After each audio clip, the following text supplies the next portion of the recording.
unidad 2 hablamos de lo que son ya la historia clínica orientada a los problemas.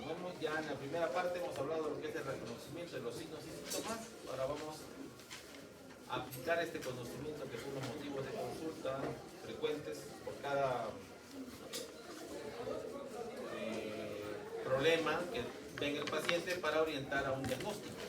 Entonces, en esta clase nos toca hablar sobre lo que es la historia clínica enfocada a los problemas respiratorios, cardíacos, digestivos y hematológicos.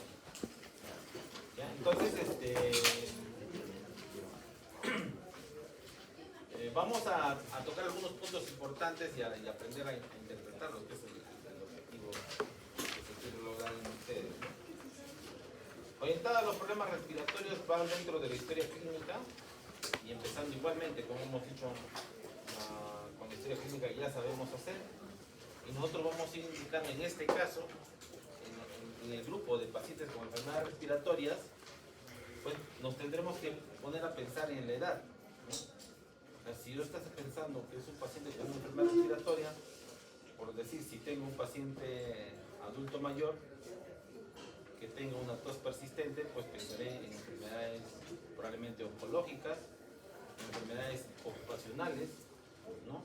O en enfermedades crónicas degenerativas, por decir, enfermedades intersticiales, ¿no? Que de alguna otra forma es frecuente en ese grupo etario, ¿no? Lo mismo el domicilio o la ocupación, o sea, ya en la historia clínica en el paciente con enfermedad respiratoria yo voy a ir perfilando los factores de riesgo que me hagan pensar en la enfermedad respiratoria de este paciente. Entonces, ese es el objetivo. Lo mismo en antecedentes personales y familiares. Los motivos de consulta frecuentemente en un paciente con enfermedad respiratoria van en relación a la tos, a la hemoptisis, a la disnea, al patrón respiratorio, al dolor torácico, finalmente a una cianosis, ¿no? Que son los motivos por los cuales los pacientes nos consultan, ¿no? Entonces vamos a ver este caso clínico, ¿no? Es un paciente varón de 65 años, atendido en una urgencia del centro de salud por incremento de disnea tras una infección respiratoria de vías altas. Este paciente ha recibido medicación, el Atrovet, que es un inhalador, salbutamol de rescate y paracetamol, ¿no? Y acá en la historia clínica ya nos empiezan a dar datos, ¿no? Paciente varón de 65 años, nos dan un dato importante, ¿no?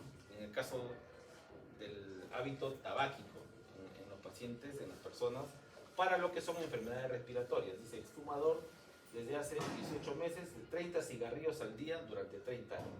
Entonces, normalmente cuando nosotros tengamos ese dato, tendremos que sacar un índice tabáquico, ¿no? Ese índice tabáquico, ¿saben cómo se calcula? No saben. Es el número de cigarrillos, ¿no?, que fuma por día el paciente entre 20. ¿Por qué entre 20? Porque una cajetilla normal viene de 20. Por el número de años que ha fumado, ¿no? A esa proporción le llamamos índice tabáquico. Y ciertamente en el caso de los fumadores el índice tabáquico está estudiado ya. Entonces, si ustedes por decir entran a Google y dicen índice tabáquico para EPOC, les va a decir más de 18 a 20 a 30. Índice tabáquico para cáncer de 25 a 30. ¿Se dan cuenta? Y a medida que el índice de tabaco va aumentando en una persona, el riesgo para distintas enfermedades van apareciendo. Entonces, es un dato importante que ustedes tienen que considerar en un paciente fumador, ¿no? En este caso, el paciente tiene un índice de tabaco de 45, que es el que han calculado. Tiene otras comorbilidades. Estamos desarrollando un caso clínico de un paciente con enfermedad respiratoria, ¿no? Que es lo que a veces en la historia clínica, cuando ustedes hacen en los hospitales, se encuentran estos datos y tienen que saber qué orientación le van a dar a este problema. Diabetes, hipertensión y es fibrilador auricular. O sea, este paciente encima es cardiópata, encima tiene... ¿Qué otros factores de riesgo podrían llamarles la atención a ustedes de este paciente?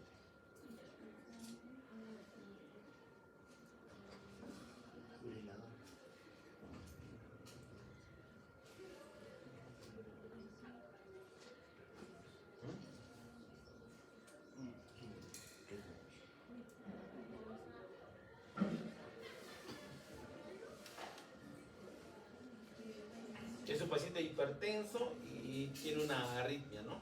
Entonces, eso ya me denota que ya es un paciente, a la vez es cardiópata. Tiene un antecedente que es fumador. ¿Y por qué viene a urgencias? Por un incremento de disnea tras un proceso respiratorio. Eso es lo que nos dicen en el dato. La clínica que nos redacta dice: tiene disnea de esfuerzo que lo obliga a ir más lento que sus amigos andando en un llano desde hace 6 meses. ¿Eso qué quiere decir?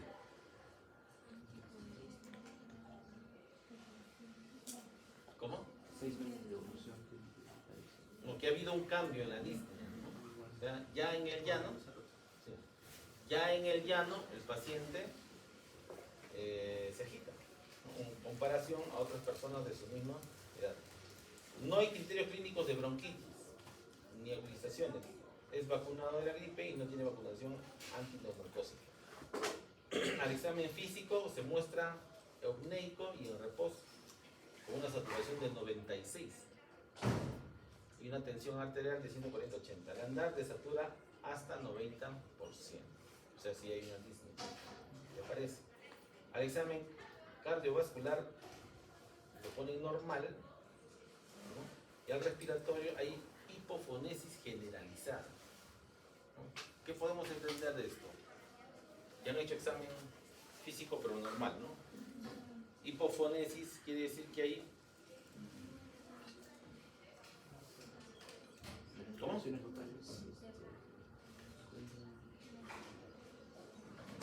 sea que los sonidos respiratorios fisiológicos, ¿cuáles son?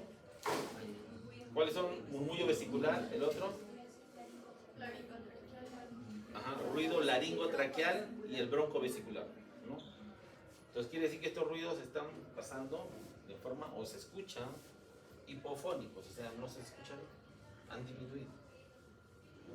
Pruebas complementarias de reacción: un electrocardiograma donde sale normal, una radiología de tórax que solicita el médico, me imagino pensando ya en algo, ¿no? O sea, tú cuando pides un examen complementario porque ya estás pensando en algo, ¿no? ¿En qué pensaríamos con estos datos para este paciente? No están atentos, están pensando en su examen todavía, ¿no? Ya, el que se jaló ya se jaló, pues. Y el que aprobó ya aprobó, ¿no? Tienen el examen práctico que les va a ayudar, pero ya tienen que seguir. A ver, tiene que tener o sea, de acá para adelante los casos clínicos van a ser así, en los exámenes también, ¿no? Entonces yo tengo que ir ganando un poco de adiestramiento a las variables que tengo. Entonces empiezo con el examen físico, perdón, con la historia clínica, con la anamnesis. Pero estamos hablando de motivos de consulta en pacientes con enfermedades respiratorias, ¿no? Yo no les voy a venir a decir qué es la tos, eso ya, no, pues no, tenemos acá que hablar de problemas, ¿no? Entonces, lógicamente, reforzando algunos conceptos si hubiese alguna duda de parte de ustedes. Entonces, yo les traigo un caso clínico, que es lo que van a ver en los hospitales. No sé si ustedes ya están haciendo las historias clínicas, ¿no? Y se dan cuenta que los pacientes son tosedores, fumadores, cardiópatas. Ese tipo de pacientes están viendo ustedes. Ahí está un ejemplo, ¿no? Un ejemplo. Entonces, les planteo el problema y les digo ahora, ¿qué pensaríamos de este caso? ¿Qué pensaríamos de este caso? Ya tienen que pensar como a ese nivel queremos llevarlo, que tengan un pensamiento clínico, un juicio clínico. A ver, hablen, chicos. ¿En qué pensaríamos? Es un paciente. Voy a tener que retroceder porque parece que no. Bueno, la vacunación. Claro, no. Ya, es un paciente de 65 años, es adulto mayor, que acude por un cuadro de exacerbación o incremento de disnea, ¿no? Estuvo en tratamiento con inhaladores y algún analgésico. Tiene antecedentes de ser un fumador con índices tabáquicos altos, podríamos decir, ¿no? Aparte es diabético, es hipertenso y es fibrilador.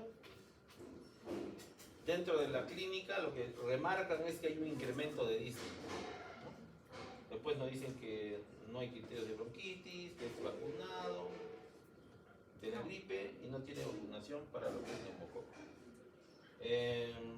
Al examen físico, satura adecuadamente, al esfuerzo disminuye, y al examen físico ya hay una hipofonesis generalizada. Por lo tanto, el médico hace una sospecha diagnóstica, ¿no? Una sospecha diagnóstica. Esa sospecha diagnóstica describe una radiografía normal, ¿no? Perdón, un electrocardiograma normal y una radiografía de tórax postero anterior y lateral. ¿Por qué? Porque está pensando en enfermedad respiratoria. ¿O por qué?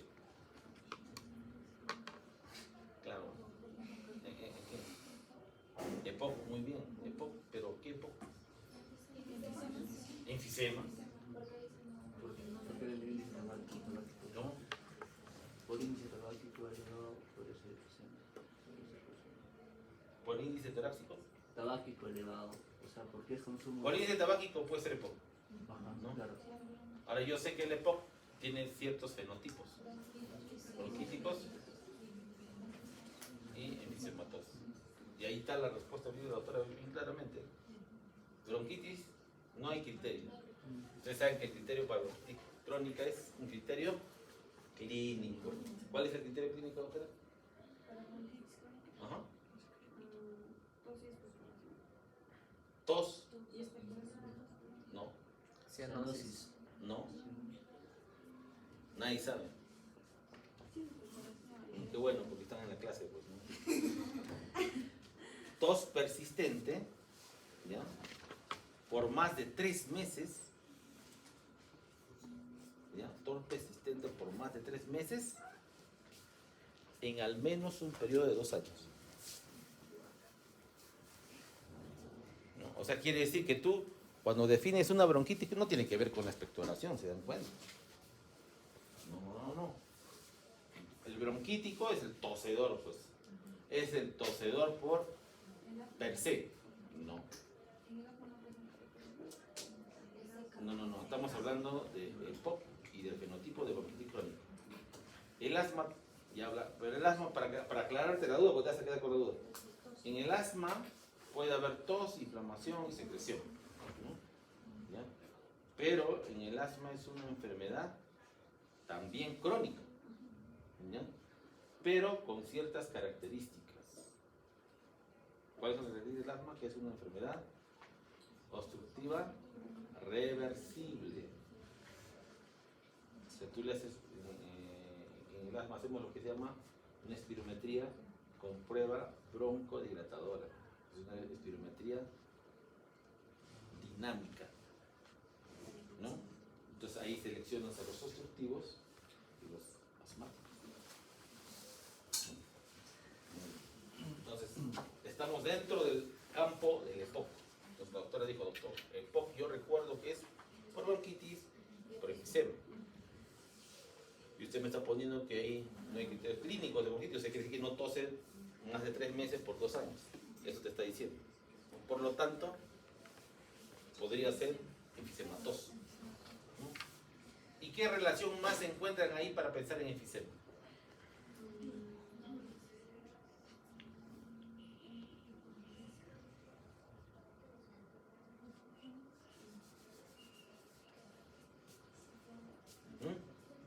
Ahora, no, esto.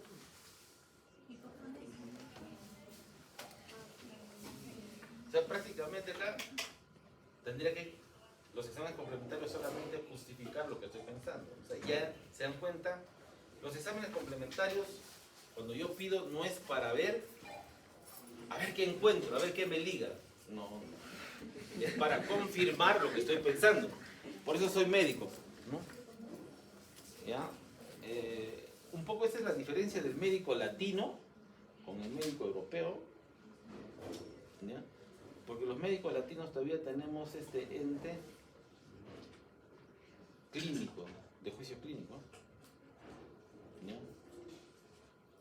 Y esto es cierto. Por eso es que los médicos latinos cuando salen al extranjero son bien cotizados. ¿No? Porque en el extranjero ahorita ¿qué te piden? Un TEMTAC o te hacen estudios genéticos y bueno, ya esta clase no viene del caso. ¿Entienden?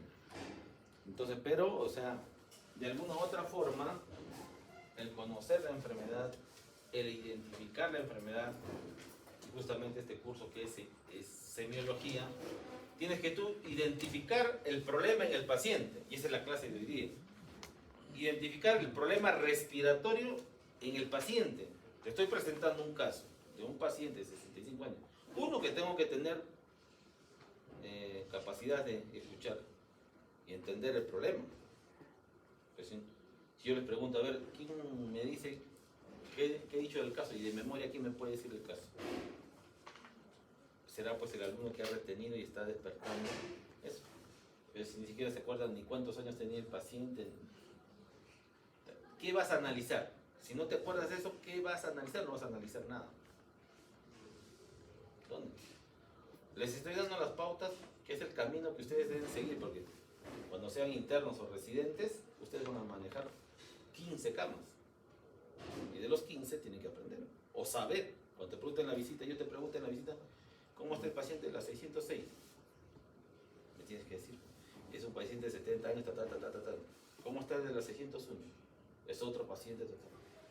Si no tienes esa capacidad de aprender de eso, o sea, tienes que practicar, ¿no? Entonces, ese es el camino que ustedes van a enfrentar cuando ya tengan las competencias adquiridas. Pero estamos haciendo ejercicios pequeños. Yo les doy un ejercicio, ya tengo que estar mirando y captando qué voy a ver. Ese es el objetivo de la clase, ¿no? Entonces ya no vamos a dar conceptos, eso de noticias, eso lo pueden leer en el libro, pues, ¿no? ¿Lo leen o no lo leen? Porque si no lo leen, no van a entender lo que hablamos, pues acá peor estaremos. Yo te digo ahorita cómo hemos preguntado, ¿no? Un EPO, ¿cómo lo distingo? ¿Cómo bronquitis? ¿Cómo enfisema? Esas clasecitas ya pues son clases que ya no corresponden, porque ustedes son chicos ya que tienen que despertar la intuición médica, ¿no? Ese es el objetivo. ¿Ya? Muy bien. Entonces, se dan cuenta que acá en los casos clínicos ya estamos integrando exámenes complementarios. ¿Se dan cuenta? ¿No? Si yo he hecho la disquisición clínica, entonces yo tendría que plantarme también probablemente un diagnóstico diferencial. Ciertamente, podríamos decir, mi problema principal, doctor, es que usted me ha puesto todo esto. Yo estoy pensando, como dijo la doctora, en un problema enfisematoso. Correcto. Si no fuese eso, ¿qué otra posibilidad tendría que ser? ¿Alguien ha pensado en alguna otra cosa? No, pues ahí dicen, no, ¿ah? Neumonía.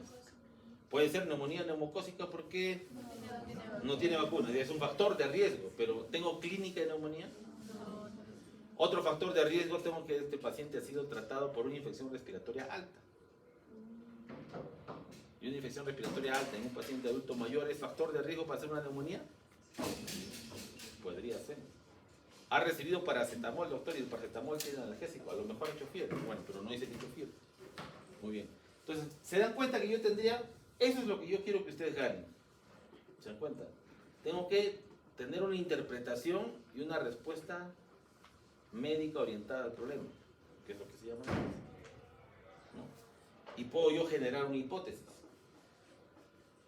¿no? Podría ser una insuficiencia cardíaca descompensada, porque es un paciente que es hipertenso, es un paciente que es fibrador, y es un paciente que ha tenido incremento de disnea. ¿Y por qué no? Alguno de ustedes me puede decir, doctor, ¿no estará la insuficiencia cardíaca descompensándose en el paciente que ha provocado que la disnea se incremente? ¿Podría ser o no? Podría ser, ¿no? Entonces me imagino que en base a eso es que sacan estos exámenes complementarios. Un electrocardiograma. ¿Qué quiero ver en el electrocardiograma?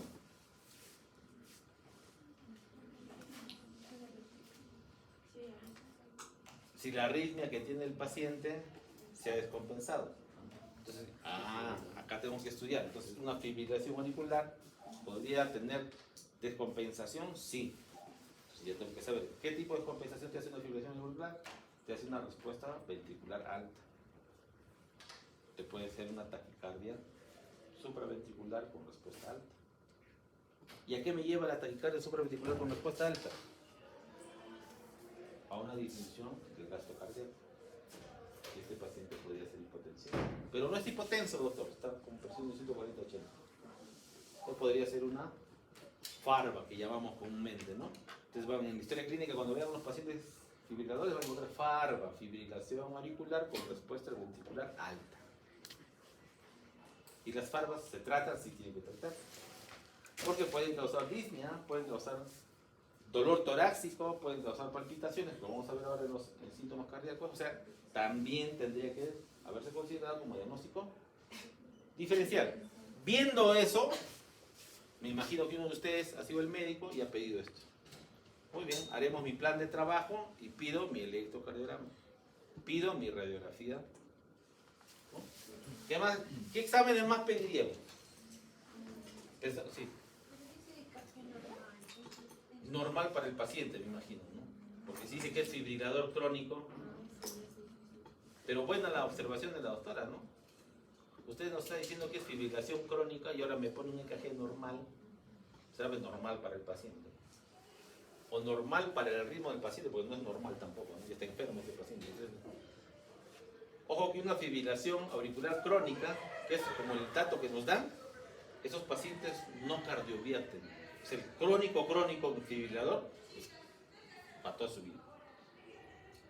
Ya no cardiovierte. ¿Quiénes cardiovierten? Los agudos. Hay fibriladores agudos, ya cuando hagamos cardio hablaremos un poquito de eso. ¿Ya? Entonces sí son conceptos importantes, ¿eh? Que la doctora está mencionando, que tendríamos que todos ver, ¿no? Así veas, no ves, ¿no? Así escuches, no escuchas. Tengan cuidado por eso, ¿ya? Entonces tienen que ustedes concentrarse en lo que hacen. Y justamente hacen la radiografía, ¿no? ¿Y qué vemos en la radiografía? ¿Ah? Hay un aumento de la radiografía. ¿Qué más ves, doctora, en la radiografía?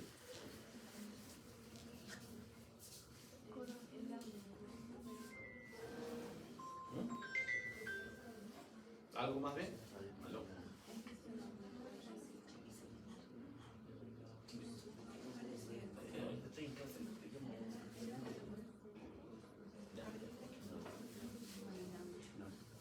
¿Ah?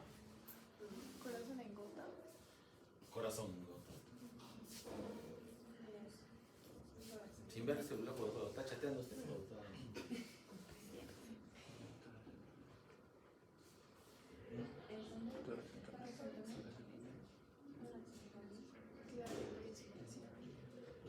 Tengo que buscar los signos enfisematosos. Partiría de ese principio. Si he pensado en eso, ¿qué de enfisema tiene? Ya, la centralización de la silueta cardíaca, corazón en gota. ¿Qué más? Incremento del número de espacios intercostales. ¿Qué más? Radio, lucidez marcada, ¿no? Al punto que las tramas vasculares las llevo a ver a las justas, ¿no? En los hilos, ¿no? ¿Qué más? El aplanamiento diafragmático. Mira cómo están los diafragmas, ¿no? Y como dice la doctora, puede ser, doctor, un dolor, sí, pero muchas veces tengo que medir el tórax para decir tórax entonado, ¿no? Los diámetros. Muy bien. Pero radiográficamente ya tengo como 3 o 4 criterios, ¿no? La alineación de las costillas tiene que tener en cuenta, ¿no? La horizontalización de las costillas. O sea, esos son criterios radiológicos, son signos radiológicos que yo tengo que ver. Y si empezó un enfisematoso, correcto, ¿no? Lo hiciste bien. ¿Te das cuenta? Lo hiciste bien. Eso. ¿Ya? ¿Alguna duda? ¿Preguntas del caso? Caso resuelto. ¿Ah? caso superado. Level 1. Vamos a level 2. Entonces el diagnóstico va en relación a que la doctora pensó. Doctor, es un paciente con los características que me ha dicho. No te voy a hablar de los fenotipos porque eso lo vamos a hacer. Lo que yo quiero es que ustedes entrelacen los datos del caso clínico.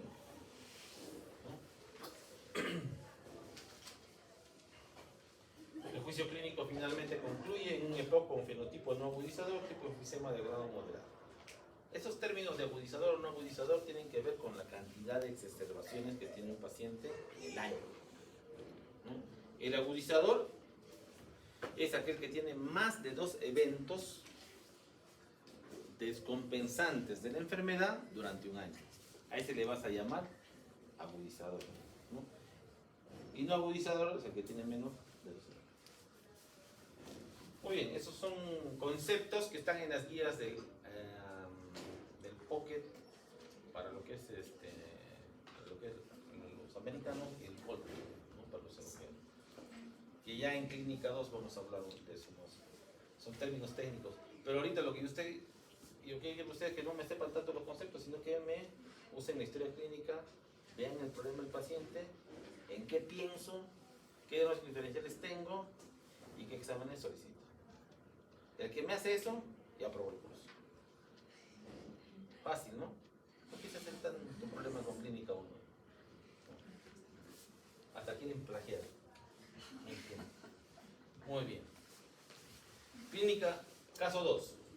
¿No? Igual, mira, otro caso clínico. Vamos por acá. Varón de 28 años acude a urgencias refiriendo hace unos 15 días. Comienza con astenia, fiebre alta, escalofríos que se han ido intensificando, y además de dolor en decúbito lateral izquierdo. Eso te va a decir el paciente, o eso vas a sacar de la historia clínica. Que se incrementa a la inspiración, refiere él. Tos con expectoración escasa. No hay diarrea, ni vómitos, ni molestias urinarias, y no hay lesiones cutáneas.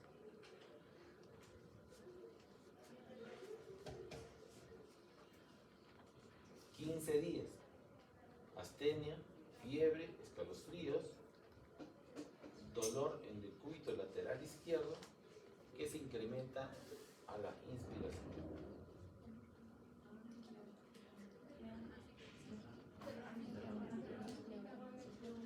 ¿Quién pensó en eso? Todos. Todo ese grupo, dicen. O todo el salón. Todo el salón. Ya no piensan en el examen, no. Ya pasó, ¿no? Ya pasó. Es importante porque acá el dato principal que nos da es el dolor del lateral izquierdo. Y el derrame está en el lado izquierdo. Izquierdo, ¿no?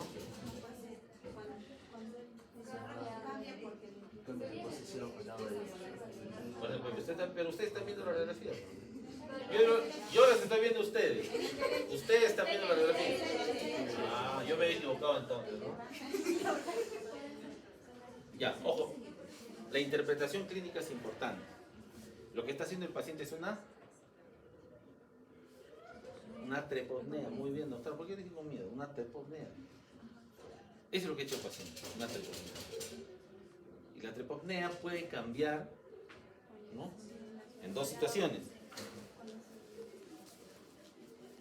Cuando hay una pleuritis aguda, ¿ya?, que estamos hablando de pleuritis aguda, es inflamación de las dos hojas pleurales, pleuritis aguda. Ahí todavía no hay derrame, no hay derrame. Entonces, en esta situación de pleuritis aguda, ¿cuál sería la treposnea? Considerando que ya iniciado en el lado derecho, ¿cuál sería la treposnea que adoptaría tu paciente?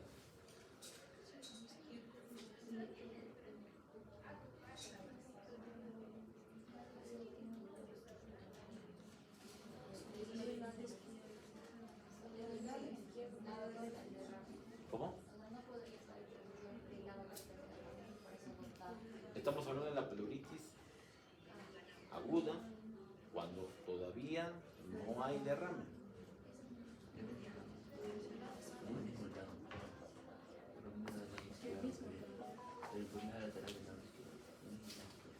Entonces, si yo digo la pleuritis se da en el lado derecho, supongamos este paciente antes del derrame empezó con una pleuritis, supongamos, ¿no? ¿Ah? En el mismo lado, ¿sí? ¿O el lado contralateral? Antes del derrame pleural. Este paciente tiene derrame en el lado derecho. Ya está buscando su libro. ¿Ya? No, es que tienen que analizar ustedes, porque si no, o sea, no van a vivir toda la vida con su agente en la mano, ¿no? No, es que, mira, este paciente está del cúbito lateral en el extremo izquierdo. ¿Por qué? Izquierdo. Porque está en el cúbito lateral izquierdo. Y tiene derrame en el derecho.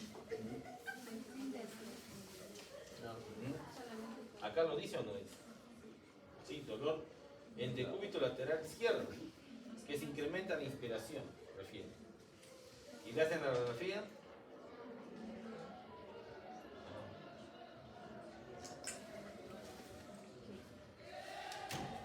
¿Cuál es el problema aquí?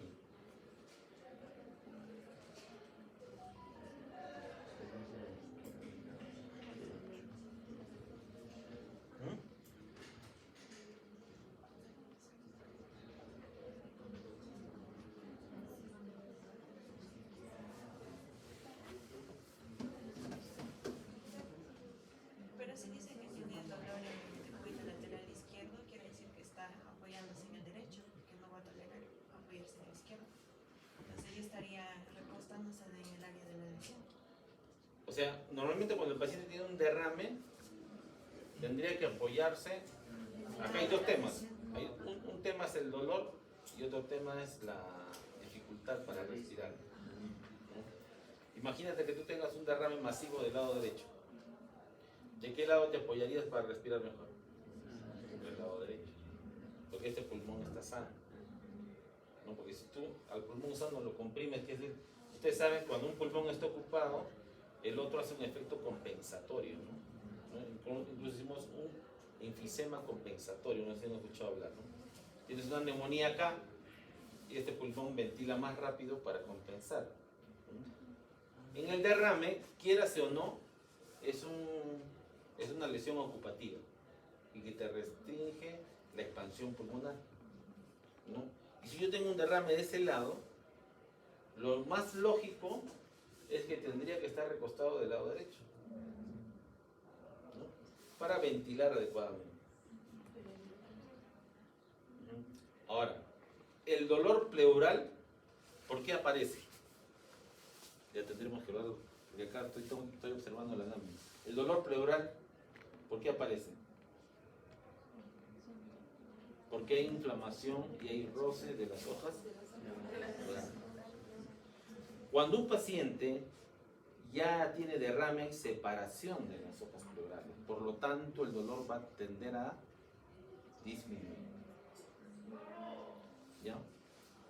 Entonces, si yo tengo un derrame masivo, extenso, la principal molestia de este paciente va a ser la disnea. Si yo tengo un derrame pequeño, reciente, agudo, en pocos días, la principal molestia va a ser el dolor pleurítico, ¿no? Por eso se dice dolor pleurítico. Cuando dicen dolor pleurítico, lo que hablaban de la pleuritis, la pleuritis es el dolor típico en punta de costado que se incrementa con la inspiración. ¿Se dan cuenta? ¿Ya? Es un tipo de dolor torácico, pero en punta de costado. ¿Ya? Entonces acá tendríamos que hacer la observación a la lámina, ¿no? Porque a este paciente le hacen la radiografía y definitivamente esta pues es zona intestinal, ¿no?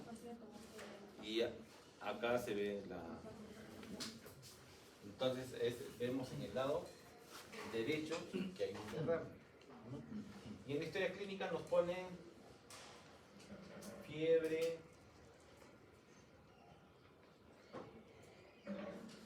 a la inspiración, nada más. No nos ponen disnea, tampoco no nos ponen Disney, ¿no?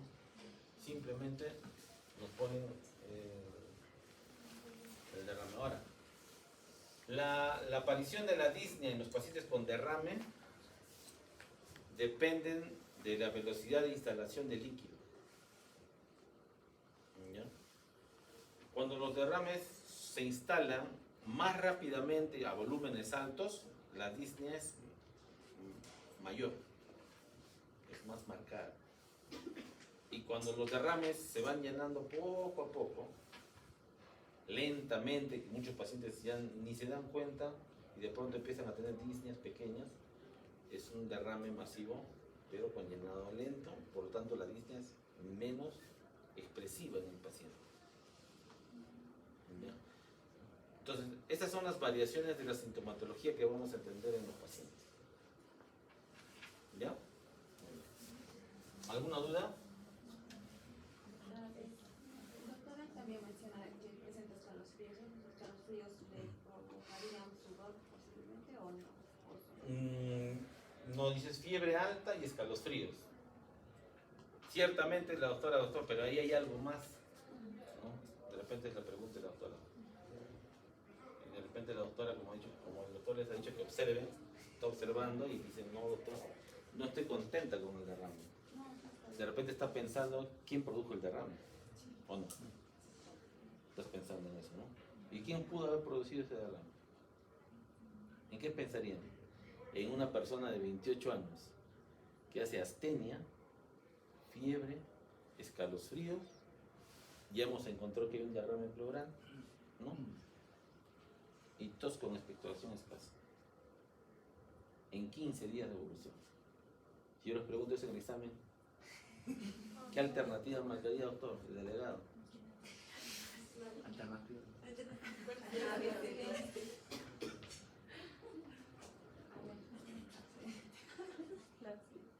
Alternativa, neumonía. No. Atelectasia. Peor. Neumotora, pero ahí está la placa. No va. Un derrame pleural que te cause fiebre en una persona de 28 años, mira, más fácil, que viva en Perú. Tuberculosis. Una tuberculosis pleural.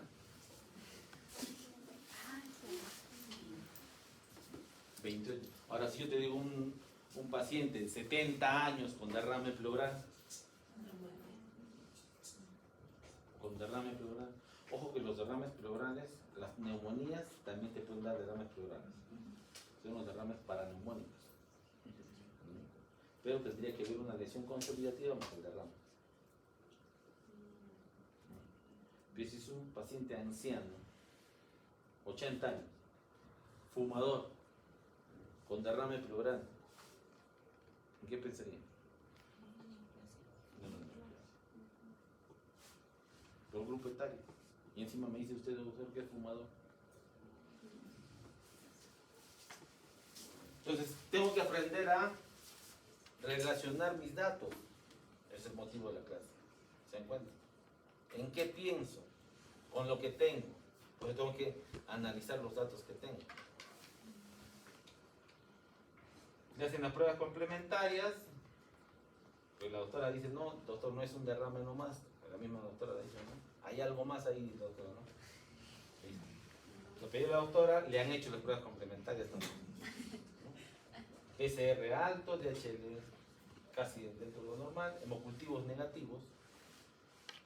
Le hacen una toracocentesis, es LP, líquido pleural, ¿no? O sea, quiere decir, incluso hay criterios para hacer una toracocentesis. No a todos los pacientes con derrame se hacen toracocentesis. Es más, a los derrames pleurales bilaterales son los que menos toracocentesis deben hacer. Diagnóstico. ¿No? Los derrames pleurales unilaterales sí ameritan un estudio. ¿No? En la mayoría, tampoco no en todos. Y cuando hay una sospecha diagnóstica donde se descarte la causa cardíaca u otra causa de edemas, tipo síndrome nefrótico, ¿no? tipo lupus, no es necesario hacer una punción torácica, una toracocentesis. Entonces hay que saber, hay criterios. Ya en clínica 2 veremos pues cómo abordar una toracocentesis y hacer ¿no?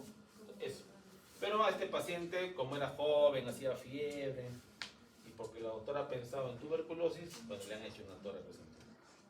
Líquido amarillento, leucocitos, DHL, citología negativa, PCR para TBC en líquido pleural, negativos.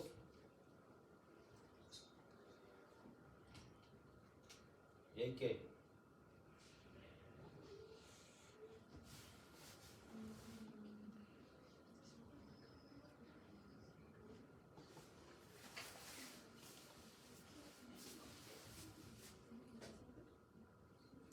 ¿Qué ven en la placa?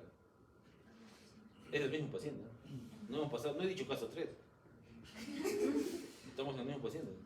O he dicho caso 3, ¿no? O sea, ese post-toracocentesis, ¿no? Que le han hecho toracocentesis. ¿Qué ha pasado? Le han limpiado el líquido. Le regreso a la. Esta es la primera placa. Y esta es la segunda placa.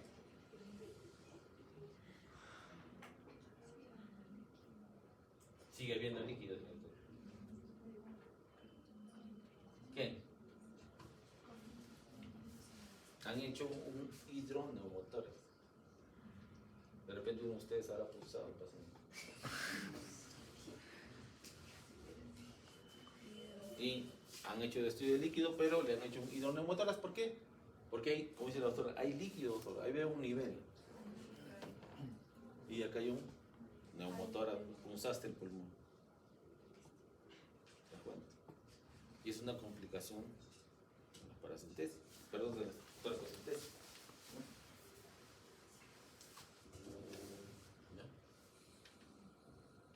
Entonces le hacen una toracoscopía y la prueba tiene un aspecto granuloso, fino, altamente sugestivo de. Entonces, se dan cuenta, de un caso podemos hablar muchas cosas, ¿no?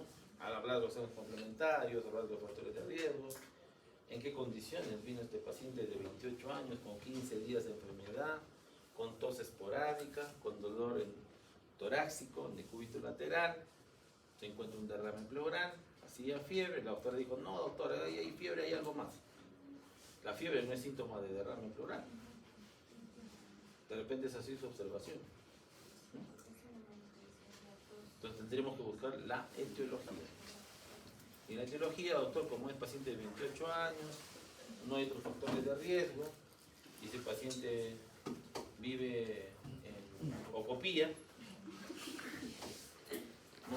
O de repente la doctora averiguó que hay antecedentes epidemiológicos, se dan cuenta que es importante la historia clínica. Imagínate, ustedes saben que en el Perú, que es un país de alta prevalencia en tuberculosis, y ustedes ingresan a los, por si entran acá a la DIRESA nomás, a la página DIRESA, en el mapa epidemiológico ustedes van a encontrar qué zonas de Huancayo son altas para tuberculosis. ¿Ves en el boletín? La doctora ha leído el boletín, ¿no? Ya está leyendo el boletín, ya terminó de leer el Argente, la doctora, ¿no? Ya no tiene que leer. Ya, entonces tienen que tener en cuenta los datos epidemiológicos en la historia clínica. Esos antecedentes no son por gusto, lo que se te dice que tienes que hacer en la historia clínica. Lo que tienes que preguntar, lo tienes que pensar, ¿no? Si la doctora pensó en tuberculosis, probablemente pudo haber preguntado eso. Y de repente terminas teniendo que tu hermano, su tío, ande de tuberculosis, ¿no? Así los BK salgan negativos. Si tú revisas la tasa de positividad de BKs en líquido para pacientes con tuberculosis inmunocompetentes, no llega al 0.2 o 0.3%. O sea que es casi probable que tú salgas con un BK positivo. Por lo tanto, el diagnóstico es a través de una toracoscopía o una biopsia pleural. ¿Sí? cuenta. Entonces, de un caso aprendo y saco varias conclusiones. ¿No? Muy bien. Y hasta puedo hacer complicaciones, ¿no? Acá probablemente lo ha pulsado un alumno y ha hecho hidroneurotóxico.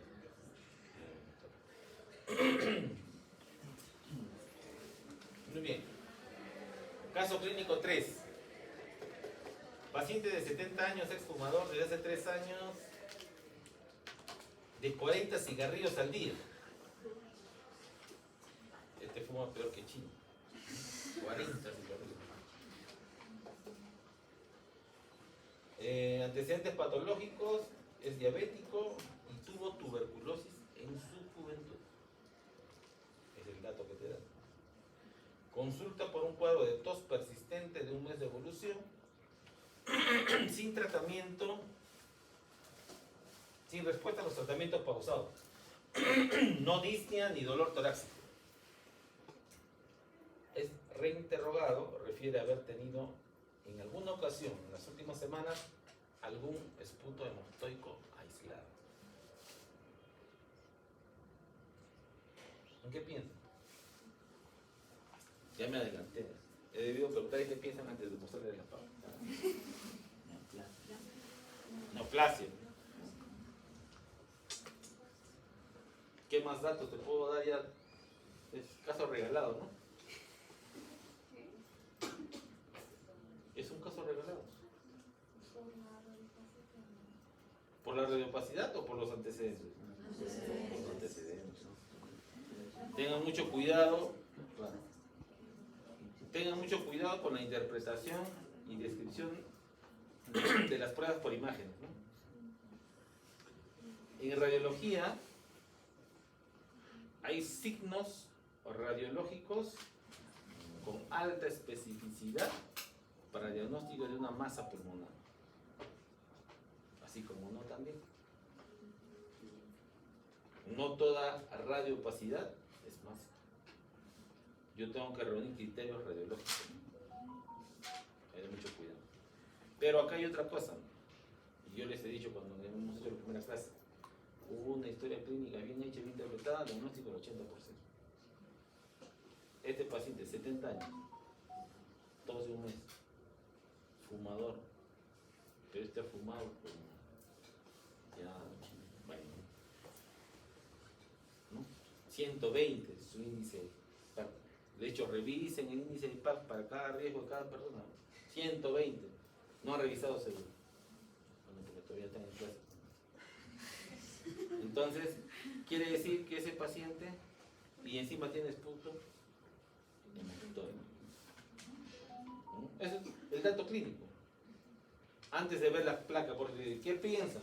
Porque ya viendo la placa, el doctor dijo, cáncer. Ni siquiera ha visto la placa, cáncer.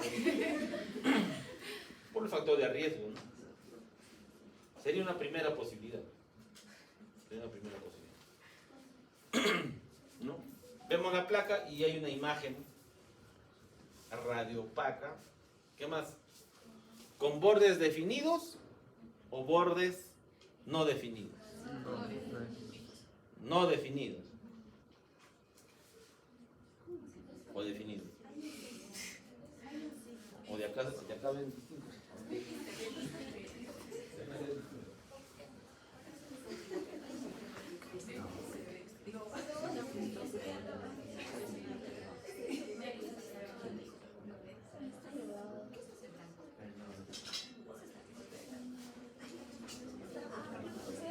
Ahí hay una, o sea, hay una elevación del hemidiafragma, probablemente por una atelectasis. Y ustedes saben que las atelectasias pueden ser obstructivas. Aunque hay un signo, que es el de la tienda de campana, ajá, que tiende a elevarte. O sea, yo por decir hago una masa acá, obstruyo el bronquio y te jalo. O sea, ahí veo una radiopacidad con elevación del hemidiafragma derecho, probablemente por una atelectasis. Y una imagen que no veo con bordes tan... O sea, cuando yo veo una radiopacidad con bordes no definidos, pienso en una lesión consolidativa. Pero cuando veo que los bordes son bien definidos, puedo sospechar en masa con eso. ¿Ya? Bueno, radiología no llevan todavía, ¿no? Ya están llevando. Y no me digan que han terminado radiología y tórax. ¿Ya han dado su examen? No se nota. Les falta. Sí, mamá. Están en Esta semana toca. atelectasis. Entonces ahí van a aprender. ¿Ya? Entonces, eso, ¿no? Se dan cuenta que el médico, ¿no? El médico tiene que interpretar la parte clínica y tiene que saber interpretar también los exámenes de imagen o complementarios en general, porque a este paciente le han hecho una serie de exámenes, ¿no? Ah, no, al caso anterior, ¿no? Un caso anterior. Muy bien. Una radiografía. Pero bueno, como yo no sé leer mucha radiografía, mejor le hago una tomografía. ¿O no? Tampoco sé leer tomografía. Pero recién estoy llevando el curso de radiología también. Me puedo sentir bien. Ahí está en la tomografía. Ahí sí, ¿no? Qué fácil. Ahí sí. Ahí sí puedo todo. Pero en el examen no les voy a poner fotos, porque no se puede, porque es copia. No, sí se puede, sí se puede. Sí se puede. Acá en el ECRA. Si el día del examen les pongo ahí esas fotos. Lo podemos hacer así, ¿verdad? ¿No? Y esta es mi papelito. Bueno, buena idea. No, mejor ya no, ya no, mejor. No, O les pongo un video de un paciente y me dicen qué diagnóstico es. no, peor. Mala idea, doctora.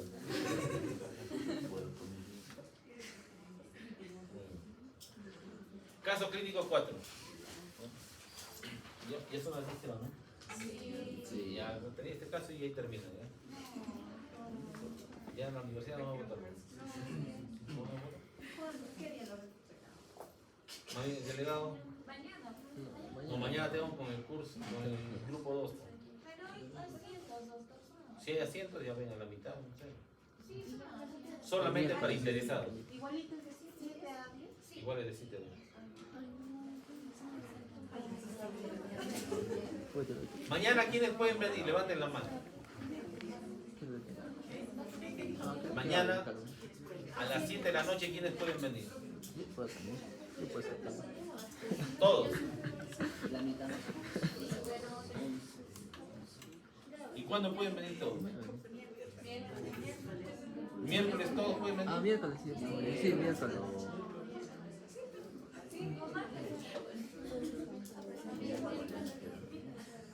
A ver, de una vez, pues chicos, porque la hora no nos Mejor converse con nuestros delegados. Porque ya no alcanza espacio para todos. Pero bien.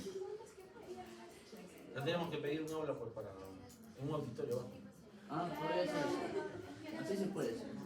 Pero tú hablas con los delegados, pero primero el consenso de tu grupo para martes o miércoles. El delegado del miércoles o del martes, con quien coincidas. Les puedo decir. No, por eso, pues, pero depende de tu grupo, te dirá pues martes o miércoles. Claro. Ah, son dos todavía que. No, o sea, hay compañeros que pueden el miércoles y otras compañeras pueden. Claro. Ajá, los pueden hacer. Entonces en el mismo salón, la mitad viene el martes y la mitad el miércoles. Ya, listo. Ya, caso 4. Este es otro caso.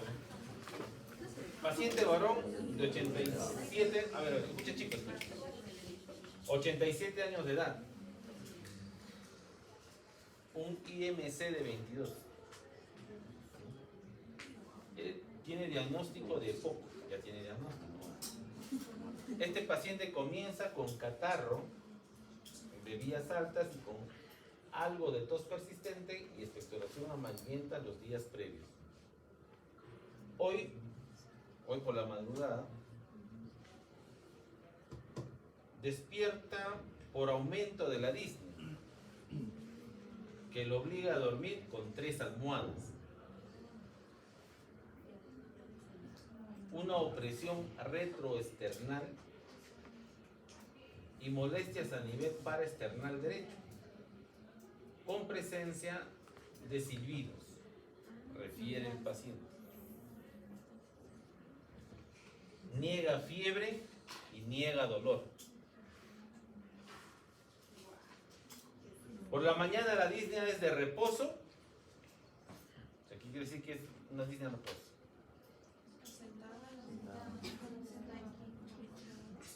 Cuando está comiendo. Sentado es... No, o sea, tú estás echado y te tienes que sentar. Eso es ortopnea. Pero acá no te dice eso, te dice realmente por la mañana disnea en reposo, o sea, es una disnea grado 4, o sea, está en reposo y ya está Disney. ¿Qué será si se peina o se pone a hablar? Peor se pondrá. ¿No? Y acude a la unidad de emergencia del hospital a las 10 de la mañana. ¿Ya? ¿Captaron la idea? ¿Puedo cambiar de lámina? ¿O cómo continuará? No, porque ya son las 10. ¿Continuamos? Sí. Continuamos. ¿Qué es eso? ¿Qué es eso? Continuamos.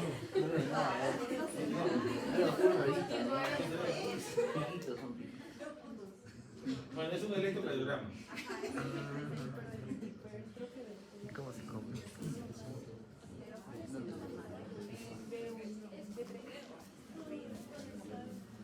¿Saben leer el electrocardiograma algo? Poquito. Ahí. Los ahí. Ahí. A ver, bien.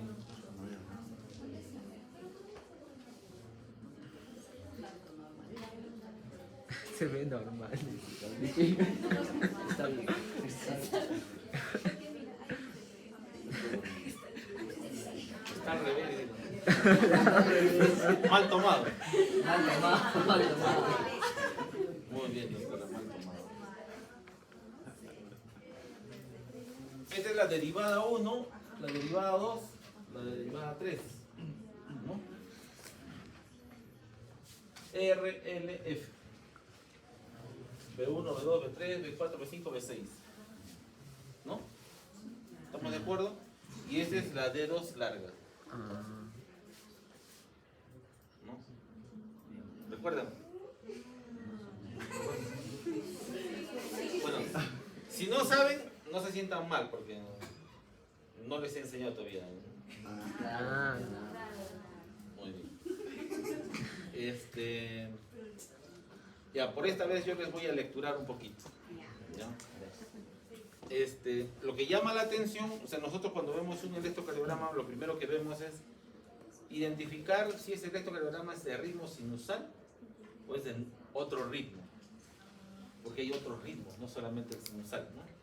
Hay ritmo nodal, ritmo de bloqueos, otros ritmos, no sinusales en general. ¿Ya? Entonces yo tengo que saber identificar un ritmo sinusal. Sinusal viene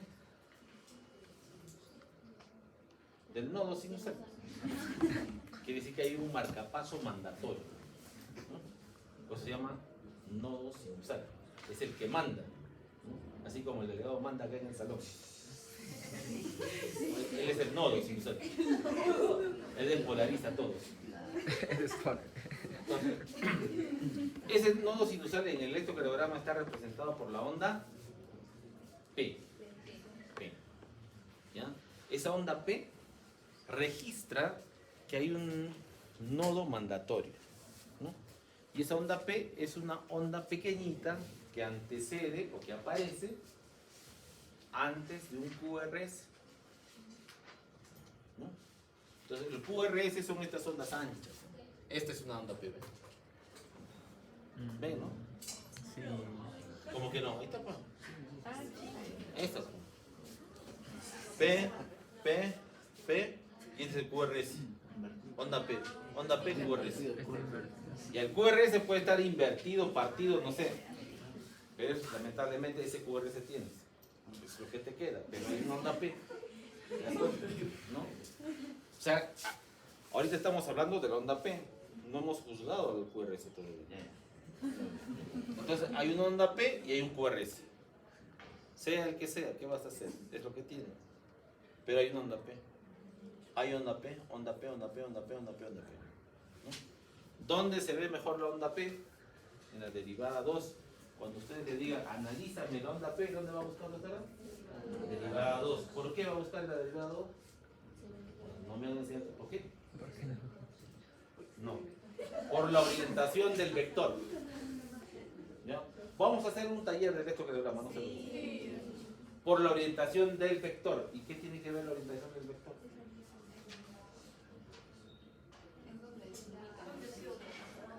Tiene la ubicación anatómica de donde se ubica el nodo sinusal. ¿Y dónde se ubica el nodo sinusal? En la desembocadura de la vena cava, en la aurícula derecha. La anatomía ya sabe, ¿no? Vamos a estar resolviendo. Ahí. Ese vector 2 pasa por ahí. Justo. Tiene su orientación. Por eso es que grafica la onda en forma positiva. ¿Ya? Fácil, ¿no? Bien fácil es el electro. Entonces, onda P positiva en derivada 2, doctor. Ritmo. Es fácil, ¿no? Ya, eso nada más les digo. Y acá hay otras cosas más, ¿no? O sea, es un ritmo sinusal, pero hay, como dice el doctor, este QRS está mal, doctor. No, así no he visto esos QRS. Ahí hay alteraciones o hay enfermedades en el QRS. Entonces, otra pregunta que hacemos es, cuando leemos un electro, luego de identificar que hay un ritmo sinusal, identificamos el eje. El eje. Y para calcular el eje, tengo bastantes métodos. Un método así práctico y fácil es si en derivada 1, no me miren a mí, miren a la derivada 1. Si en derivada 1 veo que el QRS es negativo, ¿ven ahí? ¿No? ¿Cómo está el QRS en 1? ¿Está positivo o negativo? ¿Ah? ¿El QRS en 1 está positivo o negativo? 1 es esto. Solamente esto es ABR, ¿eh? Negativo, ¿no? ¿Por qué negativo?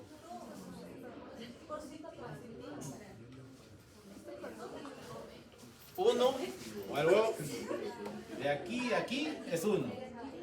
Estamos analizando este QRS, este QRS, este QRS. ¿Ya cómo está? Negativo. ¿Por qué está negativo?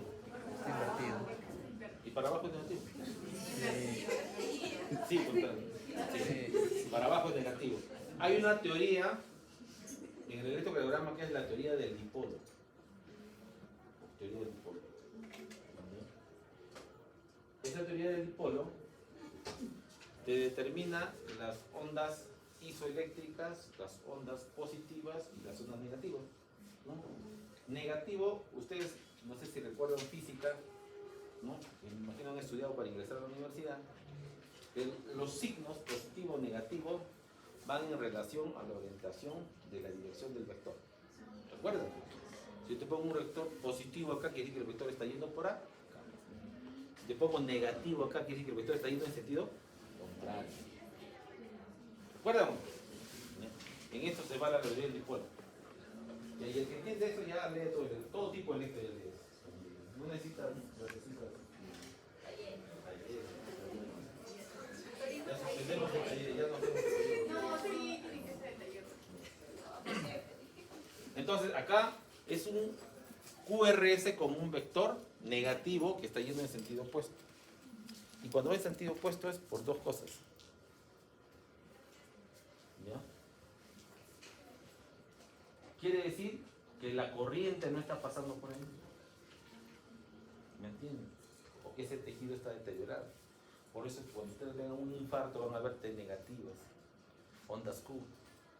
Por ahí no pasa la corriente. Esa parte del tejido ya fue. ¿Se dan cuenta? Muy bien. Pero acá estamos hablando del eje. Decíamos, un método muy fácil es ver el QRS está negativo, ¿no?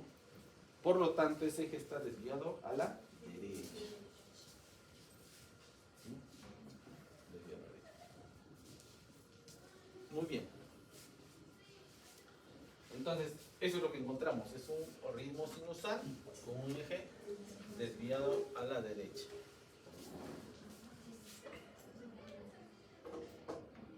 ¿Ya? Entonces, le hacen, regresamos al abuelito, ¿no? 87 años, que despierta hoy por la mañana con una disnea en reposo, ¿no? Y en la noche presentó una opresión retroesternal, que solicitó 3 almohadas para dormir, pero en la mañana ya no podía más, ya disnea en reposo. Si tú ves una persona así, ya lo llevas mínimo a una unidad de emergencia, ¿no? A ver qué está pasando. Y eso es lo que han hecho con él. Por sus antecedentes, me imagino que el médico de emergencia pidió, no, un electrocardiograma. No está mal, no está mal. ¿Por qué no está mal? Estamos prejuzgando la acción del médico acá. Claro, porque es fumador, es anciano. ¿Qué más es? Bueno, un índice de masa 22, más bien hay baja de peso. ¿No hay más? Habrán pensado en una angina, ¿no? Me imagino, ¿no? En un infarto. Pero aunque nos dicen bien claro acá, niega fiebre o dolor torácico. Ahí dice, ¿no? Niega fiebre o dolor. Pero igual le pidió. Ya bueno, supongamos que es una emergencia. Ya pedí eso, ¿no? Sí. Llega el hemograma, urea 76, creatinina de 2, enzimas cardíacas y dímeros D normales. O sea, ratifican y confirman. Probablemente es una disnea en reposo, rápidamente, progresiva en la mañana, se acostó en la noche, estaba mal. Y habrán pensado, pues ustedes saben que lo que es la enfermedad coronaria es la primera causa de muerte en el mundo. ¿Se dan cuenta? ¿No? Y me imagino que lo atendió un médico de emergencias y revisando sus conceptos de muerte, ha dicho el epidemiólogo. Que no está mal, ¿ah? No está mal. Pero acá estamos en clases de semiología, ¿no? Entonces tenemos que, con eso les estoy diciendo que tienen que analizar un poquito más de lo que ven y no ven. ¿No? Vemos, pero todavía no vemos. ¿No? ¿Se dan cuenta? Así es. Le hacen una gasometría. ¿No? Un AGA, AFIO 0.4, y nos dan la información, saturando 85, un PO2 de 54, un pH de 7.33 y con unas bases de bicarbonato en 22. La radiografía de tórax se pospone por mala situación clínica del paciente. O sea, me imagino no lo pueden llevar a una sala de radiología porque lo ven que la disnea está, ¿no? Y está a FIO 40. O sea, quiere decir que este paciente, ¿a cuántos litros está colocando? A 5 litros. Lo ven taquipneico, con importante disminución del murmullo vesicular y presencia de sibilantes, con una frecuencia cardíaca en 130. De repente regresamos al electro. ¿Cuánta es la frecuencia cardíaca?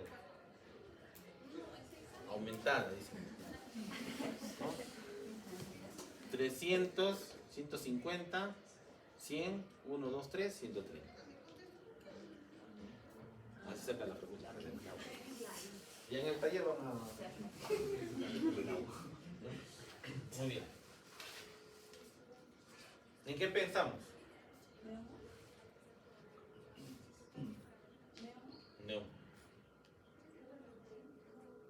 Es un neuma. qué pensó en no? Porque dije, porque puse la radiografía. No, porque vimos que por ejemplo, aquí viendo también presenta sibilancias, también presenta un tipo Probablemente este paciente, como era índice tabáquico alto, me imagino que había hecho un EPOC y habría hecho una bula. Y probablemente ha hecho un neumotal.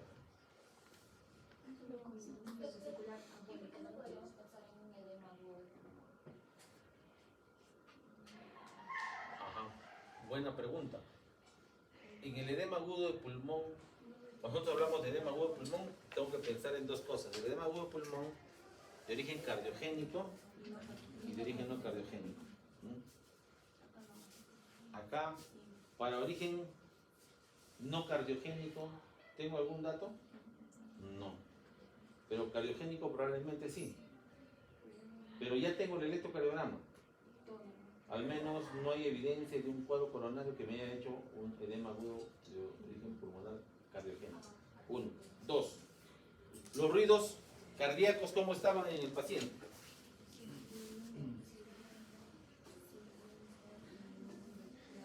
Importante disminución del volumen vesicular.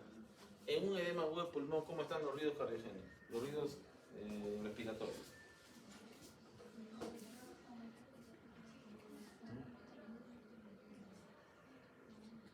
Tengo que haber hecho. O sea, normalmente hay estadios, ¿no? Y cuando tú tienes un edema de origen cardiogénico, de origen coronario, hay una clasificación que es de Killick. La clasificación de Killick-Tampe, ¿no? Que empieza con una congestión y termina en un edema agudo de pulmón o un pulmón blanco. ¿No? En esa evolución, lo que ustedes van a ver son crepitantes bilaterales, cosa que no nos describen acá, ¿no? Hay crepitantes bilaterales. Sibilantes sí puede haber en un edema agudo pulmonar. Incluso no sé si han escuchado hablar del famoso asma cardíaco, ¿no? El asma cardíaco, tanto el asmático como el cardíaco, las noches son insoportables, ¿no? Puede haber tos y puede haber sibilancias por congestión pulmonar, sí. Y lo otro, que en el edema agudo de pulmón los pacientes tienen un esputo rosado, asalmonado, ¿no? Espumoso.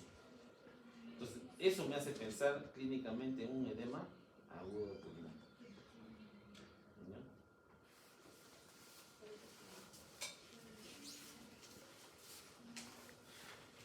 ¿Ya? Le hacen la radiografía y hay un neumotórax. Muy bien. Ahí terminamos, creo. ¿Ya? Entonces,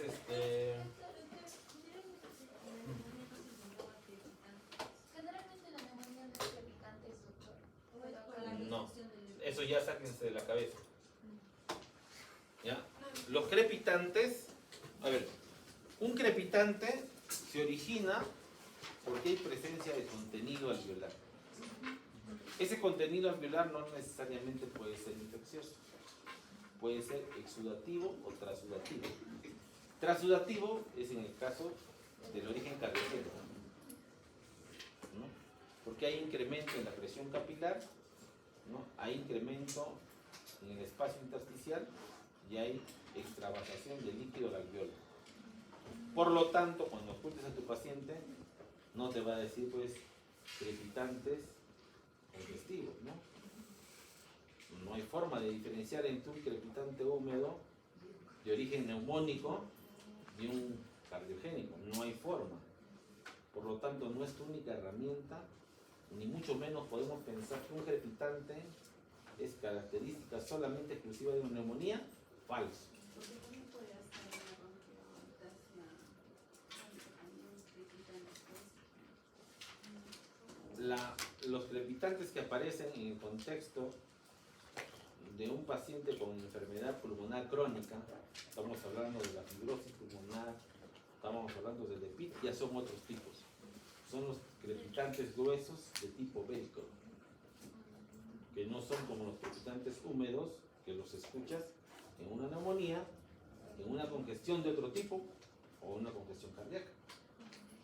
Yo les digo, un distrés respiratorio del adulto, un paciente con pancreatitis, te hace un distrés, le examinas el pulmón y tienes crepitantes bilaterales, ¿será neumonía?